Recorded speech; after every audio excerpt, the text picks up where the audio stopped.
Os voy a presentar.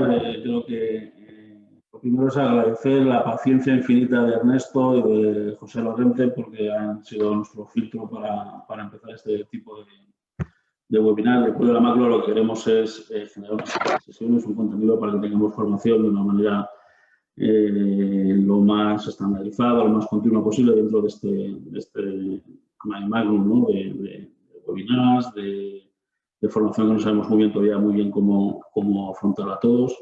Vienen los congresos, vienen las sesiones de la industria, etcétera. Y nos gustaría tener, a nosotros era nuestra intención tener una línea de formación que fuera nuestra para nosotros, ¿no? Más allá de toda la información que alrededor. Por eso, bueno, agradecer a Ernesto que abre las sesiones con el tema de cirugía macular, de lo cual ya sabes que es un gran experto, y José Lorente, que seguro que va a estar a la altura y nos va a ilustrar con sus casos clínicos, si no me equivoco. Sin más, bueno, pues la idea es que ellos nos den su clase, nos den su curso. Estará abierto tanto el chat como la parte de preguntas y respuestas, donde creemos que es donde tenemos que canalizar cada una de las cuestiones que se vayan planteando para que luego, pues al final, abramos un turno de debate.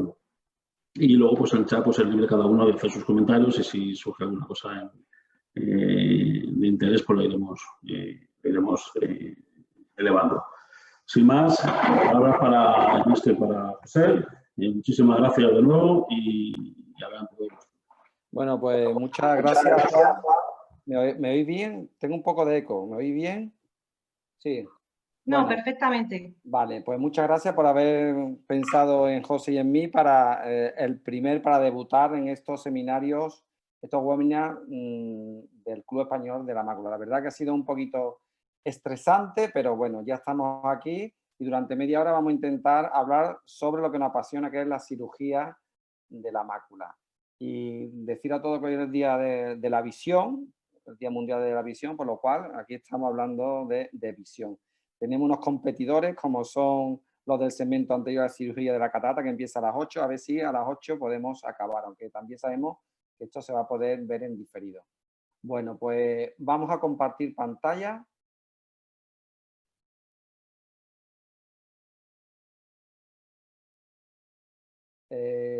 ¿Veis la presentación? Sí, se ve. ¿Estáis viendo? Sí, sí. Vale, perfecto. Bueno, pues como hemos dicho, vamos a hablar de lo que es la anatomía de la fóvea, vamos a hablar del instrumental y de todas las patologías que se dan a nivel macular. Después, José Lorente nos habla de la cirugía de la membrana epirretiniana. Hablar de la cirugía de la mácula es hablar de la membrana limitante interna. Vamos a hacer un recorrido de lo que es la membrana limitante interna y cuándo debemos hacer el pelado o no de la membrana limitante interna. Como sabéis, la membrana limitante interna es una capa muy fina, de unas 5 micras, pero también muy resistente, que hace las veces de membrana basal de las células de Müller. Esta membrana limitante interna, en su parte hacia el vitrio, ahí se amontonan todas las células contráctiles que van a provocar toda la patología de la interfase vitreoretiniana. Bien, pues de esta zona es de la que vamos a hablar durante esta media hora. En 1990, Morris et al. En la americana presentaron el primer caso de pelado de membrana limitante interna. Fue un síndrome de Terson y se resolvió la hemorragia. Posteriormente, en todas estas enfermedades que hemos visto aquí, se ha postulado como el tratamiento, el peeling de la limitante interna. Pero lo que vamos a ver durante esta próxima media hora es que si realmente es un tratamiento estándar y seguro. Si hay alguna consecuencia a medio o largo plazo de este pelado y en qué patología existe realmente una evidencia de que esta es la limitante interna. ¿Por qué realizar el pelado de la limitante interna? Pues disminuye significativamente la rigidez de la retina en un 50%. La limitante interna tiene la constitución de un cartílago articular. porque estimula la proliferación de las células de Müller y permite el cierre de los agujeros maculares. Y porque vamos al pelarla, eliminar el corte vítreo y con ello nos llevaremos todos los restos vítreos y todas esas células contráctiles, esos fibrocitos, y evitaremos la recidiva de las membranas epirretinianas. Pero puede tener efectos adversos, como puede ser los precoces, hemorragias maculares, pueden haber laceraciones, se han descrito desplazamientos nasales de la fóvea en el postoperatorio y puede haber un edema transitorio de las capas de fibra de Henle, que desaparece a los 2 meses. Todos hemos hecho una OCT al extraer una membrana epirretiniana y hemos visto que antes de los 2 meses ahí incluso está peor y hay un edema macular. Pero también se han descrito efectos adversos a largo plazo. Es característico que haya una disfunción de la onda B en el electrorretinograma, en aquellos pacientes que hemos extraído la membrana limitante interna. También se han descrito adelgazamiento o lo que se llama la disociación de las capas de las fibras nerviosas y aparecen característico lesiones en hoyuelos que se ve en la OCT en el FACE. Algunos autores ellos lo han relacionado con una pérdida de la sensibilidad en la microperimetría. También se han descrito defectos en las capas de fibras ganglionares y algunos autores lo relacionan con una menor agudeza visual a medio plazo. En este vídeo es lo que le trato de explicar yo a mi residente, que la hialoide posterior y la membrana epirretiniana tiene la consistencia de un film de plástico. Es como más resistente, más elástico. Sin embargo, la membrana limitante interna, cuando la quitemos la primera vez con la pinza, es como el papel de aluminio. Es un poquito más resistente y hay que retirarlo pues, en bloque, una rigidez mayor. ¿Cuál es la técnica que nosotros utilizamos para la extracción de la limitante interna? Pues la técnica llamada pellizcar y rasgar. Hay que hacer un pequeño pellizco, hay que coger la zona superior de la retina y hacemos un pequeño desgarro. En los libros lo describen como un movimiento circular, pero a mí me gusta hacer un desgarro longitudinal y a partir de ahí extraemos en bloque la membrana limitante interna. Siempre me gusta con movimiento centrípeto desde los extremos para que nunca coger en el centro del flap para que la fuerza con que se levanta a nivel de la fóvea sea menor y no provoque agujeros maculares. Vamos a utilizar para la cirugía macular varios instrumentos. Yo, como siempre he dicho, prefiero la técnica de pellizcar y rasgar. Para mí me ha cambiado la vida esta pinza de Alcon que se llama Shark Skin, que tiene el extremo de la pinza modulado por láser y que permite un mejor pinzamiento de la membrana limitante interna. Aquí vemos el loop que utilizan, o el pincel de Tano, que yo no lo utilizo, que se utiliza para hacer el primer levantamiento. Después veremos algunos vídeos. Bueno, pues empezaremos con la cirugía del agujero macular. La cirugía del agujero macular es característicamente admitido que se realiza mediante vitrectomía, pelado de la limitante interna e intercambio de gas. Pero realmente es útil el pelado de la limitante interna en todos los agujeros maculares y ese pelado debe ser extenso o debe ser parcial. Parece que hay un consenso de que aquellos agujeros maculares muy pequeños, de menor de 250 micras, no es útil el pelado de la limitante interna y solamente con el gas es posible que se cierre el agujero. Pero ¿qué nos dice la evidencia? La evidencia médica nos dice en este artículo de la Cochrane, un metaanálisis nos dice que el pelado de la limitante interna provoca un cierre significativamente mayor en los agujeros maculares en los estadios 3 y 4 y el índice de reintervención es significativamente menor. Sin embargo, el cierre anatómico no lleva aparejado un éxito funcional. Es decir, en aquellos pacientes que quitamos la limitante interna no lleva aparejado una mejora de la función visual. Fue Michalewska la que en el año, hace 10 años, 2010, describió una técnica que se ha hablado mucho de ella, el flap invertido. Consiste en que al pelar la limitante interna no se quita del borde del agujero macular y lo introducimos la limitante interna, como veis en este dibujo superior. En principio se utilizó para agujeros grandes mayores de 700 micras. Como veis aquí, el primer caso que yo hice, un paciente derivado de otra clínica que le dijeron que no era útil la cirugía y que hicimos un flap invertido. Como veis aquí, los primeros casos le llamábamos la técnica del gurruño. Metíamos toda la membrana limitante interna dentro del agujero y después con el vitreotomo pues recortábamos. Afortunadamente fue muy bien, a los 15 días empezaba a cerrarse el agujero y a los 6 meses después de la cirugía de catarata conseguimos una US visual de 0,5. Fue realmente extraordinario la recuperación visual. Sin embargo, creemos, como presentamos en el Congreso de Retina de Sevilla de 2014, que el flap invertido tradicional, en el que introducimos directamente la limitante interna dentro del agujero, tiene no buenos resultados en caso de agujero grande porque se introduce la limitante interna de forma vertical y eso hace que se provocan unos tabiques y que se evite la disposición lineal tanto de la membrana limitante externa como de los elipsoides. Nosotros defendimos en el año 2014 ya el flap invertido en monocapa. Hacer una capa solo encima del agujero, hay un microambiente que permitía que los factores de crecimiento actuaran después de la estimulación glial de las células de Müller y hacía como un microambiente que evitaba que penetrara el líquido dentro de este espacio como lo hace la burbuja de gas.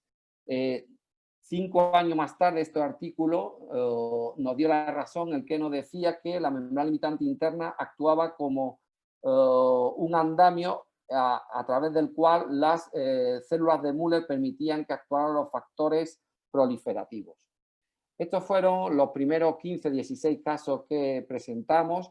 Ganaron 3 líneas de visión, en todo lo cerramos y hacíamos técnicas de flap superior que después veremos y utilizamos como taponador aire o SF-S2F6. Solamente vemos aquí los casos en los que utilizábamos el flap en monocapa. A los 2 meses ganaban una línea, a los 4 meses ganaban ya 2 líneas de visión y como aquí empezaban a formarse la membrana limitante, perdón, elipsoides y la limitante externa. Veis aquí cómo la membrana limitante interna actuaba como andamio. Otros casos, el caso número 6, 515 micras y que después de 6 meses ganaban hasta 0,5 de visión. Este fue el único caso que no se cerró. En primer lugar se cerró, veis aquí, pero era un agujero macular secundario, un edema macular quístico por una lente de cámara anterior, con lo cual después se abrió de nuevo, aunque no totalmente, pero permanecía ahí el andamiaje de la membrana limitante interna. Hay algunos artículos que nos dicen que el poner la limitante interna en monocapa, aunque no sea cogido de otra zona de la retina, la agudeza visual y la estructura es mucho mejor que si hacemos, como hemos dicho, la introducción de forma no ordenada de la membrana limitante interna dentro del agujero macular. Este artículo nos habla que hay evidencia clínica de que los agujeros maculares en miope magno, la probabilidad de cierre es casi 22 veces mayor si utilizamos la técnica de flap invertido respecto a la técnica tradicional. Después Michalewska presentó una técnica de solamente utilizar el flap temporal. No había que pelar toda la membrana limitante interna, solamente un pequeño flap temporal. Después aparecieron nuevas técnicas dentro del flap encima del agujero macular. Utilizábamos viscoláctico para dejarlo ahí fijado. Incluso había técnicas de que han surgido técnicas de que quitamos toda la membrana limitante interna y después la volvemos sobre el agujero macular. Es decir, retiramos un flap entero y lo volvemos a poner. Esta es la técnica del flap superior. Hacemos un pelado alrededor de todo el agujero macular con un diámetro de papila y hacemos un flap superior que lo dejamos caer sobre el agujero macular. Aquí tenemos varias técnicas. Este es el flap temporal. En la parte de la derecha solamente vamos a pelar un flap temporal y lo vertimos sobre el agujero macular. Y en la parte de arriba de la izquierda hacemos un flap superior que es muy útil porque nos permite que en posición vertical el flap caiga sobre el agujero y permite el cierre. En pacientes obesos hacemos este flap superior y dejamos como tamponador aire. Veis aquí que hacemos un pelado, lo vamos a hacer en 360 grados y solamente dejamos un flap superior que lo vertimos sobre el agujero macular.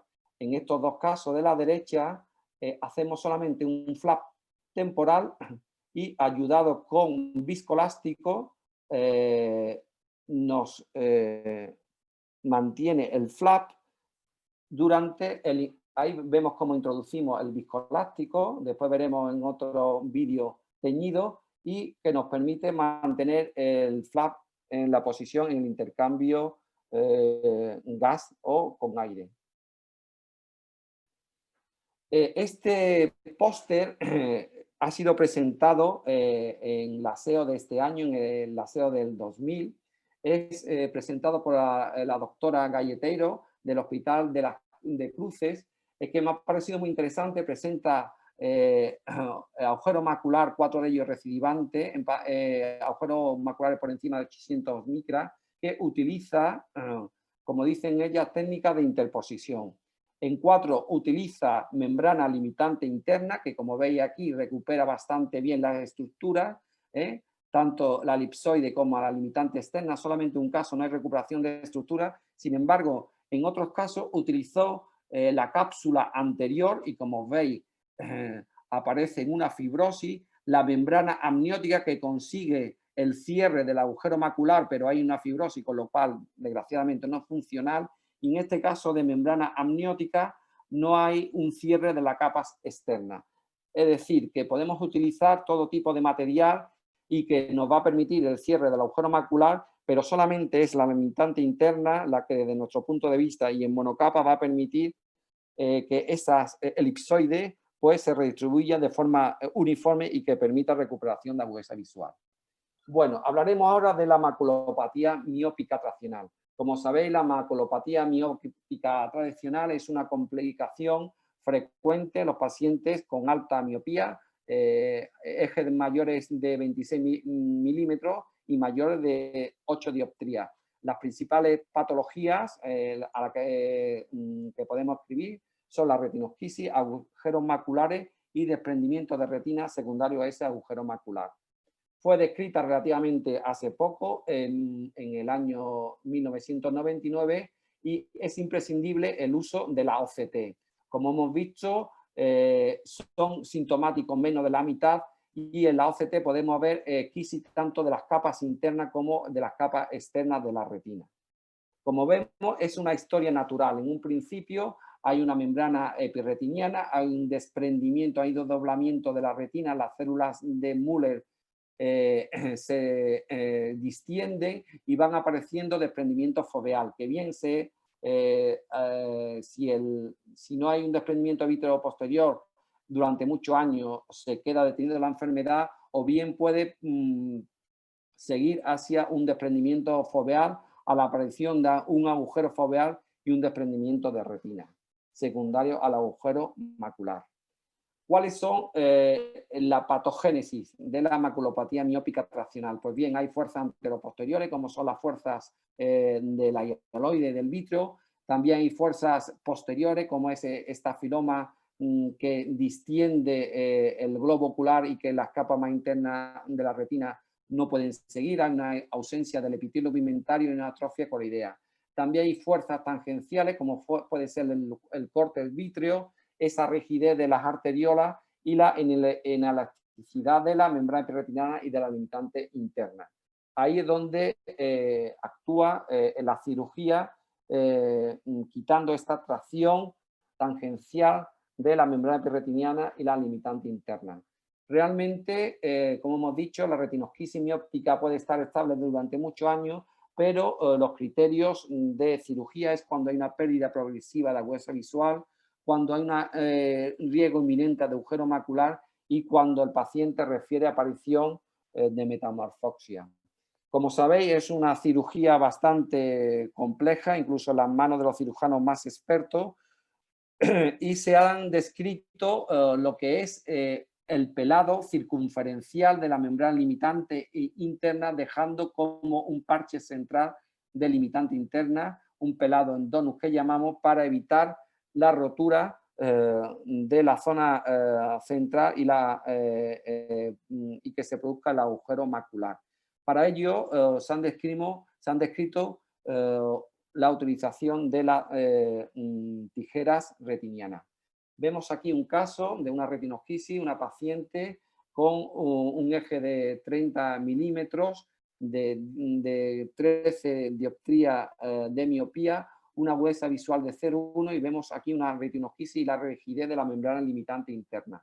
Vemos aquí el vídeo, hacemos ayudado de la triancinolona, hacemos una vitrectomía, intentamos levantar con pinza esta atención, es la hialoide posterior, y somos incapaces de levantar la hialoide posterior. Como veis aquí, nos ayudamos del loop, del rastrillo, como decimos, y este rastrillo, este loop, nos ayuda a levantar la hialoide posterior, que sin él hubiera sido imposible. Después, con el vitrectomo, conseguimos levantar toda la hialoide. Hacemos una tinción con el azul dual y hacemos un pelado en donus dejando un parche de membrana limitante interna. Nos ayudamos, como hemos dicho, de las tijeras y dejamos ese parche central para evitar la rotura de las capas más delgadas de la retina central. Como veis aquí, pasamos de agudeza visual 0,1 a 0,3 y como podéis ver aquí en la OCT se puede observar el engrosamiento ahí de ese parche porque la membrana limitante interna persiste y cómo ha desaparecido la retinosquisis con la mejora de la agudeza visual. Bien, pasamos ahora a cuándo debemos de pelar la limitante interna en un desprendimiento de retina reumatógeno. Pues bien, pues son en 4 casos. Cuando el desprendimiento de retina se ha producido por un agujero macular en un miope magno, cuando el desprendimiento de retina sea concomitante con un agujero macular, lógicamente tenemos que cerrar el agujero macular, y cuando en el desprendimiento de retina haya una PVR o haya para prevenir la recidiva de una membrana epirretiniana en el postoperatorio. Yo creo que son las 4 situaciones en lo que debemos de pelar la mitad interna en un desprendimiento de retina. Aquí vemos un metaanálisis en el que nos habla de que el pelado de la limitante interna en un desprendimiento de retina inducido por agujero macular permite una replicación significativamente mayor en el grupo en el que le hemos pelado la limitante interna. Sin embargo, la agudeza visual y las complicaciones son parecidas en aquellos pacientes en que hemos optado por no pelar la limitante interna. Es decir, que conseguimos mayores tasas de aplicaciones retinianas, pero no mayores tasas de agudeza visual. Hay una discusión siempre si es mejor pelar la limitante interna en estos casos bajo líquido o bajo perfluoro. Sabemos que bajo líquido se nos puede mover la retina y bajo perfluoro actúa como tercera mano. Sin embargo, bajo perfluoro se rompe el flap y hay que cogerlo y soltarlo con peligro de hemorragia. Aquí es un caso híbrido en el que presentamos el que ponemos una burbuja de perfluoro para que no pase el colorante a la parte posterior de la retina y la burbuja nos va a permitir mantener un poco más estable la parte anterior del flap por el que vamos pelando. Podemos jugar con la burbuja y ello nos permite mantener más rígida la retina que vamos pelando por delante del flap. Vamos a hablar ahora un poquito de la cirugía de flap invertido en el desprendimiento macular asociado a foseta colobomatosa. Como sabéis, la foseta colobomatosa entra dentro de las anomalías cavitarias congénitas. Es una patología bastante infrecuente, se da en 1 de cada 10.000 pacientes. Suelen ser bilaterales y histológicamente lo que vemos un defecto de la lámina cribosa. Generalmente se produce en la zona temporal, casi un 70%, y lo que hay una inacción del tejido nervioso papilar. Los pacientes generalmente son asintomáticos durante toda su vida hasta que acuden con un deterioro visual importante en la tercera o en la cuarta década de la vida. A nivel macular podemos ver esquisis, podemos ver desprendimiento seroso y podemos ver alteraciones de epitelio pigmentario. La etiología del fluido seroso que aparece a nivel macular, pues bien, hay varias hipótesis. Uno dice que es de origen vascular, de los vasos que rodean a la foseta. Otros hablan de que es el vitrio el que penetra a través de ese shunt y que por un efecto de bomba negativa, ese vitrio licuado va a pasar hacia la zona macular, hacia la zona central. Hay otros autores que defienden que es el líquido cefalorraquídeo el que está a mayor tensión a nivel central y a través de esa fina membrana va pasando hacia la zona foveal. Hay quien dice que no, que es un compendio tanto de líquido cefalorraquídeo como de vitrio. Bien, ¿cuáles son los tratamientos que se han propuesto? Pues se han propuesto tratamientos con corticoide, con acetalsalamida. Hay quien hace una pequeña barrera de láser, aunque se han descrito también que eso puede dañar la capa de fibra nerviosa. Y hay autores que han utilizado la indentación escleral macular, que los resultados son muy buenos, pero debido a la dificultad de esa cirugía no se ha utilizado. Y actualmente el gold estándar es la vitrectomía más el láser, más el gas, más el pelado del hialoide posterior. También se ha hablado de pequeñas fenestraciones de retinas, se hacen retinotomías parciales y que realmente la mejoría de la huesa visual está en torno al 56% de los casos, es decir, con un 94% de éxito. Hay quien defiende también el sellado de la foseta con inyección de plaquetas autólogas, con flap escleral autólogo. Hay pequeños trocitos de esclera que metemos dentro de esa foseta, o con sellado con fibrina o como sellado con flap invertido, como vamos a ver en el próximo vídeo. Este es un caso clínico de una paciente de 39 años que acude a nuestra consulta por pérdida, según ella decía, de pérdida de visión de 2 semanas en el ojo derecho. En el ojo derecho hay una visión de bultos y en el ojo izquierdo, es normal la agudeza visual. Vemos que en el ojo a nivel macular se observa una retinosquisis, un agujero lamelar externo y la foseta colobomatosa, como vemos aquí en la retinografía. Hay un adelgazamiento muy severo de la zona macular central, por lo que tenemos que tener mucho cuidado, como decía anteriormente, de no provocar un agujero macular. Aquí en la OCT podemos ver ese shunt, esa foseta, cómo penetra a través del nervio óptico.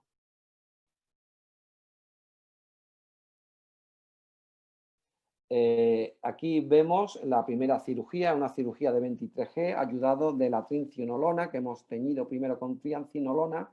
Hacemos una vitrectomía, teñimos con azul dual, hacemos un flap, como vemos, un flap en sonrisa que llamamos, y hacemos un pelado de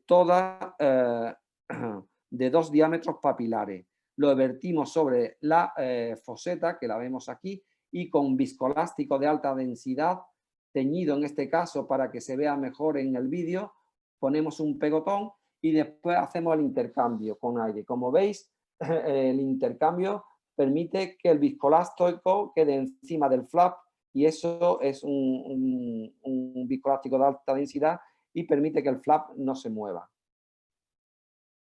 En el postoperatorio inmediato, el paciente desarrolló un hemovitrio de grado 4 y en la imagen de la ecografía que no tenemos una pequeña sospecha de un desprendimiento de la retina inferior, por lo que decidimos al mes volver a intervenir. Aquí hacemos la cirugía con 25G y como vemos hay un pequeño hemovitrio, porque no habíamos quitado todos los faldones vitrio y volvemos a teñir. Como veis, hemos teñido todo el pelado y hay una alta sospecha, no disponemos desgraciadamente de OCT intraoperatorio, de un agujero macular. Entonces lo que hacemos, vemos que hay una fibrosis, que está cerrado la foseta y lo que hacemos es que cogemos parte del flap que está aquí vertical y lo volvemos a poner encima del agujero macular en la misma posición. Y ayudado con la técnica del viscoelástico, permitimos que el flap quede encima del agujero macular. Y utilizamos un intercambio, en este caso con S2, F6. Veis aquí cómo el flap ha quedado encima del agujero macular. Y después hacemos un intercambio quedando el flap perfectamente encima del agujero macular. Este es el paciente a las 2 semanas post cirugía. Como veis aquí todavía está la burbuja de gas, ya las capas de las capas de la retina hay menos líquido y se va cerrando el agujero macular. Todavía hay una alteración de la elipsoide. Al mes y medio ya se advierte la membrana limitante externa, va desapareciendo ese líquido de las capas medias de la retina y como a los 6 meses de la cirugía todavía le falta un pelín por cerrar, pero la agudeza visual ha pasado de movimientos de mano, ha desaparecido el agujero lamelar y la agudeza visual está en 0,3. Aquí vemos cómo a los 6 meses todavía se ve el puente de la membrana limitante interna y como vemos en el detalle de la OCT, como ese chum está cerrado por la membrana limitante interna. Aquí vemos un artículo que nos advierte, si vemos el signo omega que veíamos en nuestro caso, no debemos de hacer el pelado total de la membrana limitante interna y hacerlo en un pelado en donut como habíamos descrito en la técnica anterior. O si no, hacer el mini flap en el que no ocupe la fóvea, no llegue hasta el agujero macular central. Como conclusión de esta técnica podemos decir que no es necesario introducir la membrana limitante interna, podemos hacer un flap en monocapa, el viscoelástico es un viscoelástico adhesivo, es muy útil en la fase de intercambio y que no hemos dado el láser peripapilar con la alteración de la capa de fibra nerviosa. Y que estemos muy pendientes del signo omega porque ese nos puede advertir que en un futuro podemos hacer un agujero macular si nos llevamos la membrana limitante interna. Bueno, ahora el doctor Lorente nos va a hablar de la cirugía de la membrana limitante interna. Por lo tanto, tengo que dejar de compartir pantalla. A ver si lo consigo.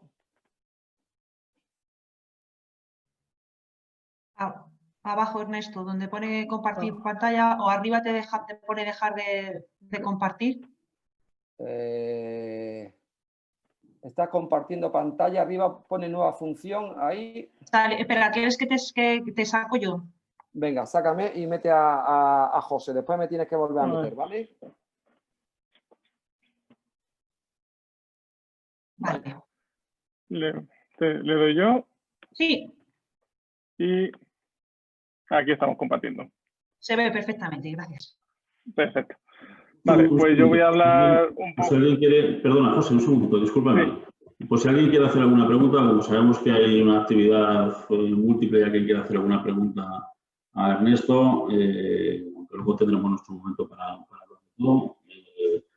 Bueno, solamente informaros de que lo podéis hacer a través de preguntas y respuestas o por el chat, ¿vale? Y acordaos de que si vais a salir alguno de la sesión, para el tema de acreditación tenéis que rellenar el cuestionario de evaluación, ¿vale?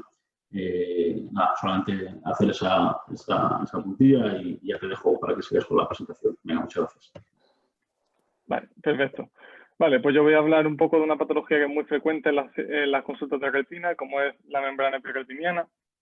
Me gustaría hablar primero de un concepto que me parece muy relevante tanto para el diagnóstico como para el tratamiento posterior, que sería la presencia de tejido ectópico foveal de capas internas retinianas. Como se vio en este artículo 2016, la presencia de ese tejido, su grosor está directamente relacionado con la agudeza visual que presenta nuestro paciente, así como con el grosor macular que también presenta. Además, tiene un grado de correlación bastante importante de 0,6 y de 0,7 respectivamente. Este fue un artículo en el que también participó la doctora Suárez y que en base a esta característica de la presencia de tejido ectópico desarrollaron una nueva clasificación mediante OCT, en el cual el estadio 1 sería simplemente la presencia de una membrana epicretiniana, el estadio 2 habría ya una deformidad del perfil foveal y el estadio 3 se caracterizaría precisamente por la presencia de ese tejido ectópico de capas internas retinianas en la zona foveal,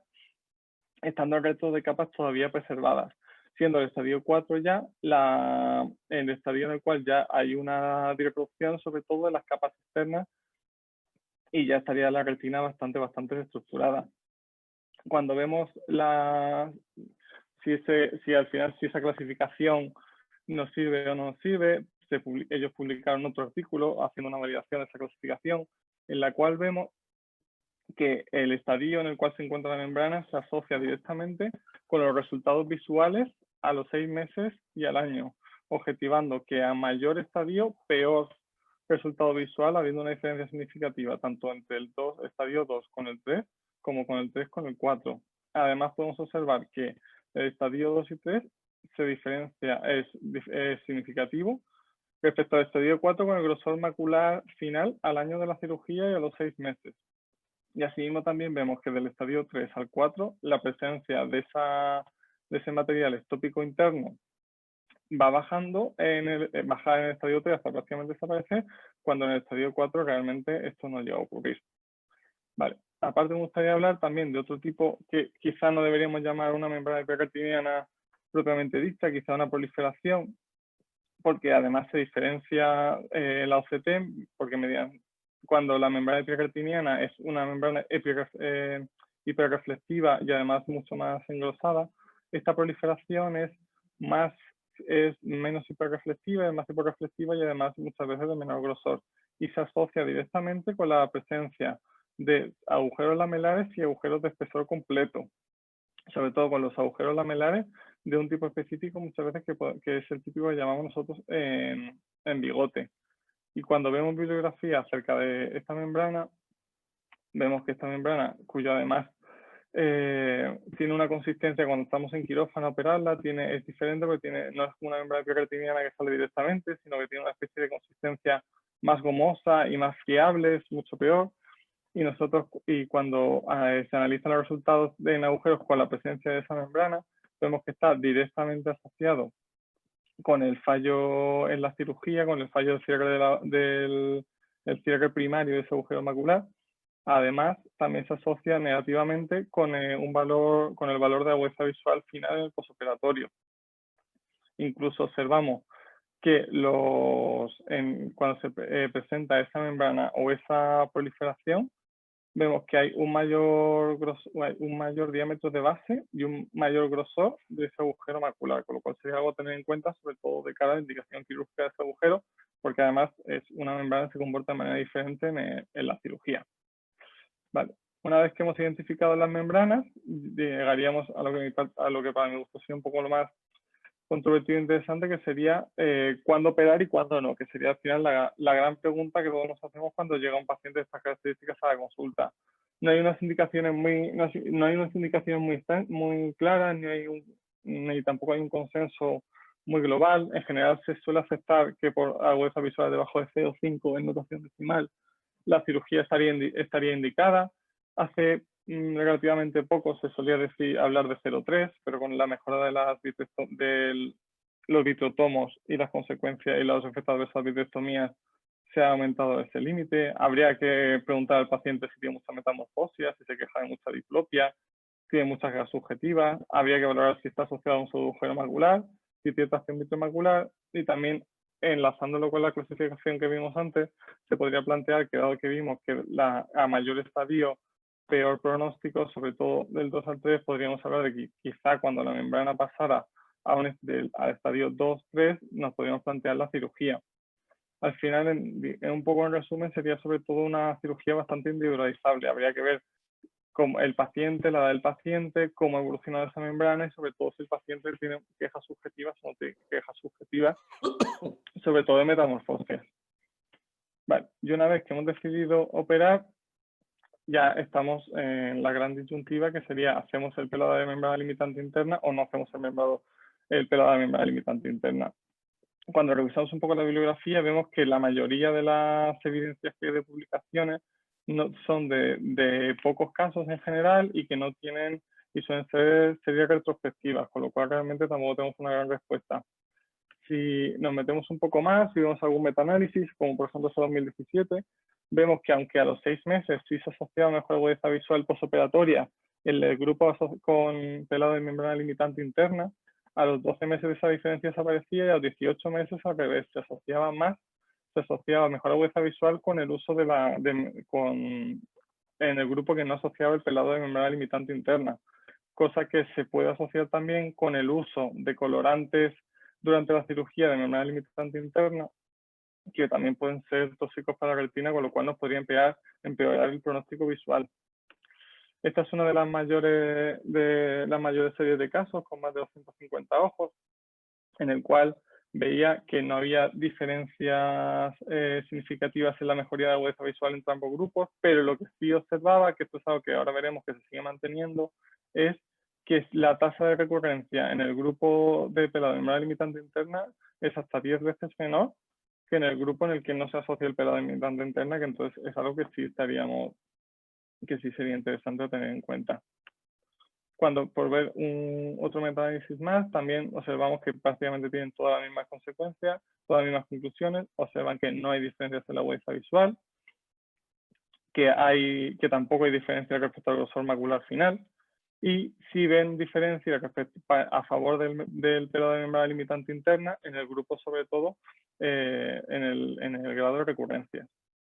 Así que, por un poco de resumen de esto, a título personal podríamos decir que estaría más indicado el pelado de membrana limitante interna en casos con un alto riesgo de recurrencias, que tuvieran una membrana bilateral, que fuera secundaria, que tuvieran un alto riesgo de recurrencias sobre todo, o como el caso que ahora vemos en la cirugía, cuando después de extraer la membrana epirretiniana, la extraemos completamente, y al teñir observamos que la retina sigue todavía arrugada y que la membrana limitante interna está arrugando de forma creciente esa retina.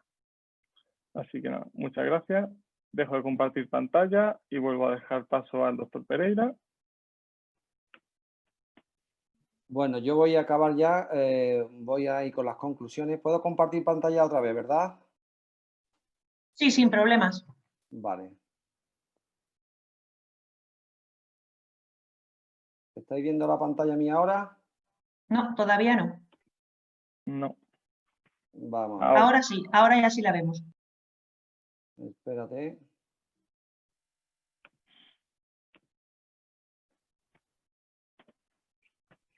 Bueno, como hemos dicho, colorantes, al principio utilizábamos el verde-indocianina, que como se vio daba muchos problemas a nivel de las células ganglionares y el epitelio pigmentario. Después utilizamos el azul tripán, que solamente tenía afinidad por la membrana epirretiniana.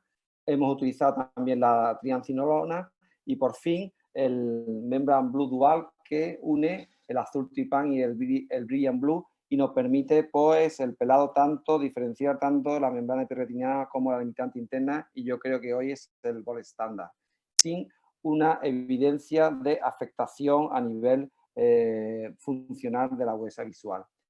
Dos palabras sobre el edema macular diabético traccional. Sabemos que extrayendo la membrana limitante interna en el edema macular diabético traccional se disminuye la recurrencia de membrana epirretiniana. Conseguimos mejores resultados anatómicos, pero no hay mejores resultados funcionales respecto a los edemas maculares diabéticos traccionales en los cuales no le quitamos la limitante interna. Por lo tanto, es importante la selección individual de cada caso. Y volver a insistir que en el edema macular diabético difuso, la vitrectomía con pelado o no de la membrana limitante interna a largo plazo no mejora la agudeza visual. Sí permite una mejora anatómica a medio plazo, pero a largo plazo vuelve a recidivar el edema macular diabético difuso. Bueno, como conclusión, podemos decir que el pelado de la membrana limitante interna tiene su riesgo y beneficio. Es un procedimiento seguro y estandarizado, como vemos aquí, en agujeros maculares en estadio 3 y 4, con una evidencia tipo A. El pelado parcial de la membrana limitante interna, como el flap temporal en agujeros maculares mayores de 400 micras, está indicado, aunque todavía no tenemos una evidencia. Hay una evidencia tipo A en los resultados anatómicos en aquellos pacientes que pelamos la limitante interna por agujeros maculares que provocan desprendimiento de retina en miopes magno. Es aconsejable en los paques maculares secundarios con riesgo recidiva. Y hay una evidencia tipo A en el que hay una mejoría anatómica en el edema macular diabético traccional. Sin embargo, no hay una mejoría en cuanto a la agudeza visual. En contra del pelado de la membrana limitante interna, en aquellos agujeros maculares que son pequeños, menores de 250 micras, solamente con la vitrectomía y el intercambio podemos cerrar aquellos agujeros. Hay una evidencia en que no debemos de pelar la limitante interna en el edema macular diabético difuso, en los que no haya tracción vitromacular, y tenemos que tener un poco en cuenta la posible iatrogenia en miopes magno, en el que vamos a pelar la limitante interna, y tener en cuenta también los efectos adversos subclínicos. Bueno, perdonar por los 40 minutos que hemos estado aquí dando el tostón, o perdón, un poquito más, 40 o 50 minutos, y yo creo que ahora deberíamos de empezar, si hay alguna pregunta por ahí del público que nos está viendo. ¿Dejo de compartir pantalla o me sacáis de aquí de compartir pantalla, por favor? Sí, no te preocupes, ya te saco yo, ¿vale? Vale. Bueno, nada, pues con ninguno, es una revisión bastante exhaustiva y con conceptos claritos de lo que hacemos o lo que podemos hacer en la mácula. Me parece una cirugía sencilla, pero luego, pues, con los casos que vais poniendo, no siempre es fácil, sobre todo la decisión, ¿no? De tomar la decisión de intervenir determinadas máculas. Preguntaban si para la técnica de flap invertido, el flap, ¿qué diámetro, o si tomáis una referencia para el diámetro del flap? Mira, está claro que lo que hay que hacer es un estímulo de las células de Müller. Y yo cada vez estoy haciendo el flap de menor tamaño. Es decir, yo creo que de un diámetro papilar es suficiente hacerlo en la zona temporal de la fóvea y vertirlo sobre el agujero macular. Daros cuenta que antes se decía que mientras mayor quitábamos, mientras más limitante interna, más se cerraba el agujero porque había menos tracciones. Pero mi experiencia me dice que simplemente con la eversión del flap y tapar el agujero macular es suficiente. Actualmente estoy haciendo un flap de un diámetro papilar temporal y lo aposiciono sobre el agujero macular y pongo pues un poco de discoláctico encima del flap y después hago un intercambio bien con gas o bien con aire. En teoría de quedar todo lo que podamos para hacer que van cayendo un poquito en desuso. Quizá a veces tomamos como referencia el primer vaso que nos encontraba, ¿no? Que puede ser el punto de tracción, ¿no? sobre el borde del agujero macular. Bueno, a mí realmente yo intento hacer el pellizcado inicial en una zona que no haya vaso. para que evitar el sangrado. Es decir, hay algunos, la OCT te dicen unos agujeros maculares que están asociados con membrana epirretiniana. En esos casos sí quito primero la membrana la membrana epirretiniana y después hago el flap temporal sobre el agujero macular. Pero yo evito la zona de los vasos. Hemos visto cirugía, al principio he puesto mucha cirugía de 27G, alguna de 25, incluso alguna de 23. Ahora mismo tu técnica estándar, ¿cuál es? ¿Con 27, 25? Si pudieras elegir, no siempre es fácil, ¿eh? No siempre puedes coger el pack que quieres. Vale, yo utilizo 25G, es decir, 25G porque no tengo 27. He puesto alguna cirugía de 27 y he hecho la cirugía con 27G. Si tuviera 27G, probablemente utilizaría el 27G, pero hay una excepción. Es decir, en los miopes magnos me gusta más la pinza de 23. ¿Por qué? Porque tiene las palas más grandes y considero que es una pinza más segura. Entonces hago 25G y cojo un troca de 23, porque la pinza de 23 me da más seguridad, permite un agarre mucho mejor. La estándar 25 utilizaría 27 si tuviera 27 disponible, excepto en los miopes magnos. Y ya te digo, la pinza Char Skin es una pinza que me ha cambiado la vida, es un poquito más agresiva, pero permite el pellizcado de la limitante interna sin tener que hacer grandes presiones. Para los residentes que nos están viendo, las pinzas de pelado de la membrana epirretiniana delimitante interna son las mejores pinzas de capsuloresis. Cuando tengáis un problema con la pinza de capsuloresis que no coja o cuando se vaya la resis, utilizad la membrana epirretiniana, doblarla un poco con el pulgar simplemente y esta pinza te permite introducirte bien por la vía principal del faco o bien te permite introducirte por la vía accesoria. Ya os digo que es la mejor pinza de capsuloresis y si la podéis resterilizar, esto se lo digo al residente, siempre tenerla a mano. Muy bien, muchas gracias. Una pregunta para José. Nos habla de las membranas epirretinianas. A mí me estresa sobre todo mucho hacer la toma de decisiones, como decía, en las membranas estas fibroconectivas que nos has explicado, esta de consistencia gomosa, que incluso cuando la estás quitando te arrepientes muchas veces, ¿no? Dice, ¿quién me manda a meterme aquí, no? Que tú estás tirando y te arrastra muchas veces la carentena de la retina. ¿Cuándo tomas la decisión de operar? Porque eso es importante. Es decir, ese miope que poquito a poco ves el evolutivo de un 0,6 hace 4 años, hoy está en 0,4 con una clínica muy vaga. ¿Qué es lo que más te marca para tomar esa decisión?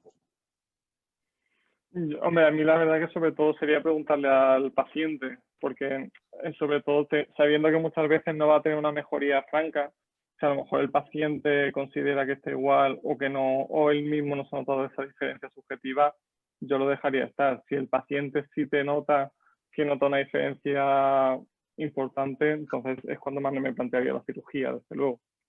Sí, vemos muchas veces estos pacientes que quedan cirugías muy bonitas y luego conseguimos unas atrofias perfectas, ¿no? Muchas veces y nos cortamos muchas veces a la siguiente. En cuanto a los colorantes, a mí me sigue gustando el Brilliant Peel, pero probablemente tenga razón en la exposición Ernesto, ¿no? Que el de elección puede ser hoy en día el dual. ¿Tenéis algún caso en el que preferís el brillante al dual? Mira, mi experiencia me dice que realmente lo importante no es la tinción, sino las veces que tiñe. Es decir, a veces tú tiñes y aquello no se tiñe absolutamente nada y dices, esto colorante no sirve. Y es realmente porque no le has quitado la hialoide posterior. Es decir, a veces te crees que has quitado la hialoide posterior y la hialoide posterior sigue allí. Quita la hialoide posterior y vuelves a teñir. Y te tiñe la membrana epirretiniana. Quita la membrana epirretiniana y vuelve a teñir. Es decir, a veces hay que teñir 3 o 4 veces. Tú crees que el colorante no sirve y es realmente que hay varias capas. De hecho, los miopes es característico, los miopes magnos, de que hay esas membranas que hay 2, 3 y 4. Hemos tenido casos que hemos pelado hasta 4 veces una membrana. Es decir, yo creo que lo importante es volver a teñir, porque creo que a veces la concentración de los colorantes no llega bien o porque realmente lo que tú quieres teñir no lo tiñes con ese colorante, con lo cual yo con el dual me permite una tinción con bastante concentración y permite saber qué estructura es la que vas a levantar en ese momento. Vale, ya nos apuramos un poquito a la última pregunta. Tamponadores. ¿Aire siempre?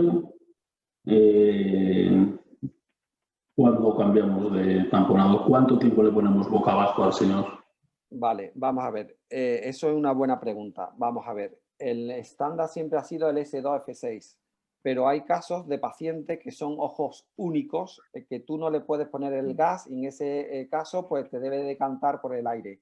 También debemos tener en cuenta, según si tú prevés que ha habido mucha manipulación, si esa esclera es elástica o no, y si se te va a cerrar o no la esclerotomía. Si tú prevés que el ojo se te va a quedar muy hipotónico porque es un miope magno o porque es un niño, yo aconsejaría utilizar gas.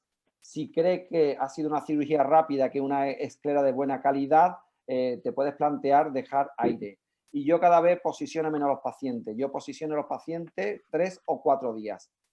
Si es un paciente obeso, pues le digo que las primeras 24 horas son fundamentales. Todos hemos visto OCT que las primeras 24 horas el agujero macular está cerrado. Cada vez limito más el tiempo de la posición, de 3 a 4 días, pero en pacientes obesos incluso hemos desarrollado algunos métodos de que en el sillón esté con la cabeza boca abajo, hemos desarrollado algunas cintas que se unen al sillón cabecero y que eso nos permite no ponerlo en decúbito prono todo el día, sino simplemente utilizar poner la cabeza. Pero cada vez el número de días es menor. Muy bien, pues muchísimas gracias. ¿Sí? ¿Alguna cosa más? Nada, muchísimas gracias. La verdad que ha sido una exposición perfecta. Agradeceros infinitamente vuestra colaboración con el Club Español de la Mácula, que es una cosa para todos, y sobre todo, bueno, pido disculpas por los errores de arrancada que estarán subsanados inmediatamente. Emplazaros para la semana que viene a todos los que estáis asistiendo, que habrá una nueva sesión que estará, si no me equivoco, guiada por Enrique Rodríguez de la Rúa. Hablaremos de la importancia de la genética en oftalmología. Recordaros que las sesiones estarán acreditadas por la Comisión Nacional de Formación Continuada. No os olvidéis de rellenar el cuestionario. Y nada, quedamos a vuestra disposición para cualquier crítica, sugerencia o ayuda si fuéramos capaces de prestarla. Ernesto y José, muchísimas gracias y quedamos emplazados para la siguiente. Muchas gracias. Ha sido un honor para nosotros, ha sido un honor para nosotros romper el hielo y que hayáis debutado con nosotros. Muchas gracias por pensar en nosotros. Adiós. Muchas gracias. Gracias. Adiós. Gracias a todos. Adiós.